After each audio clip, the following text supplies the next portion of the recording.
Hours after Trump promised major action on opioid epidemic, he takes down Pharma CEO in massive raid.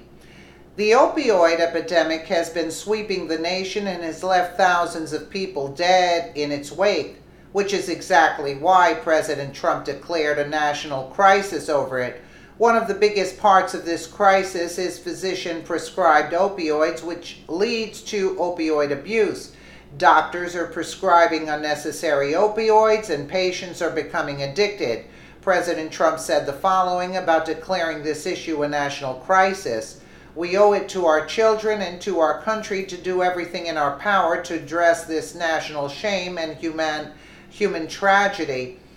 Right after the national crisis was declared, CEO John Kapoor was arrested by agents of the federal government for bribing doctors to prescribe highly addictive opioid pain medication. His formal complaint alleges he worked to collude and bribe people empowered to prescribe Subsys, which is a fentanyl spray for cancer patients, which with the highest levels of pain. He now faces several felony charges. Some of them include RICO conspiracy charges, conspiracy to commit mail-in wire fraud, and conspiracy to violate the anti-kickback law, as well as he is facing decades behind bars and millions of dollars in fines if convicted.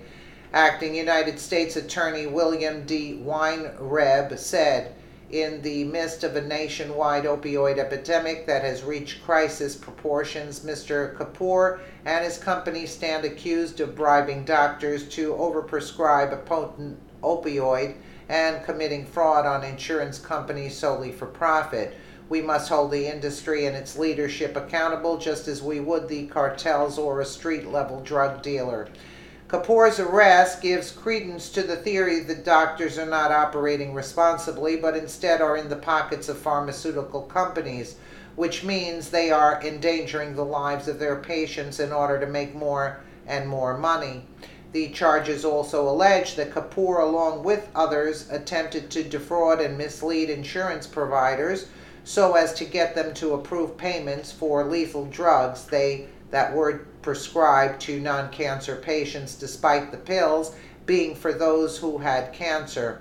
Bail has been set for Kapoor by a judge for $1 million. He was also forced to surrender his passport under the contingency that he could not travel internationally, as well as submit to electronic monitoring. When he appeared in court, he came with the basketball shorts, tennis shoes, and a sloppy t-shirt. His attorneys have not been successful thus far in getting him lower bail. Attorney Brian T. Kelly from Boston was the lawyer for renowned mobster Whitney Bulger of Boston, Massachusetts, and is now defending Kapoor. Time wrote, Kapoor came to the U.S. from India to get his Ph.D. in medicinal chemistry from the University of Buffalo, where the pharmacy school is named for him and his wife to honor their longtime philanthropy. Kapoor, whose worth Forbes estimated at $1.75 billion, also founded a company that operates 7 restaurants, including the Japanese eatery Roca Acre in Scottsdale. In Massachusetts, former INSEE's CEO Michael L. Babich and 5 other former executives and managers are set to go to trial in October of 2018 and have pleaded not guilty. The latest indictment brings new charges against Babich and others. Several former INSEE's employees and healthcare providers have pleaded guilty to felony charges around the country, including in Alabama and Connecticut. A Rhode Island doctor pleaded guilty Wednesday to accepting kickbacks in return for prescribing the highly addictive fentanyl spray. A spokesman for Arizona-based INSEE said this week that the company is under new management and has replaced nearly all its original sales staff. It says it takes responsibility for the actions of its former employees. We have taken necessary and appropriate steps to prevent past mistakes. from happening in the future and are committed to conducting business according to high ethical standards in the interests of patients, the company said in a statement Wednesday.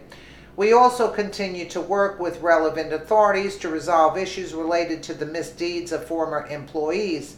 Senator Claire McCaskill of Missouri said evidence from a congressional probe she launched this year suggested that INCIS had gotten away with fines that amounted to a slap on the wrist for actions that helped fuel a nationwide epidemic that's claimed hundreds of thousands of American lives. Kapoor was named the drug maker's president and CEO in November of 2015 after Babbage resigned without explanation. Federal authorities apparently have been investigating the company for some time. In the late 2013, INCI said it received a subpoena from the Department of Health and Human Services asking for documents tied to the commercialization of subsidies. Nearly a year later, it received a subpoena from U.S. prosecutors in Boston for documents connected with sales and marketing practices for the drug. In addition to the criminal charges, states have been suing INCIS over its marketing practices. Meanwhile, the company has been active in politics, donating $500,000 last year to an Arizona campaign to defeat a ballot measure to legalize marijuana. The company's stock price has taken a big tumble in recent months amid the legal issues. INCI's stock plunged more than 20% Thursday. Both urban and rural parts of the United States have been hit by this pandemic. Grandparents have had to become primary caregivers for their grandchildren because of the drug abuse of their children. It has drained local resources as well as federal resources, leaving both the local and federal government at a loss over what they need to do. This is frightening. Frightening. That's all I have to say. Let me know what you guys think in the comments below. And again, thank you so much for watching.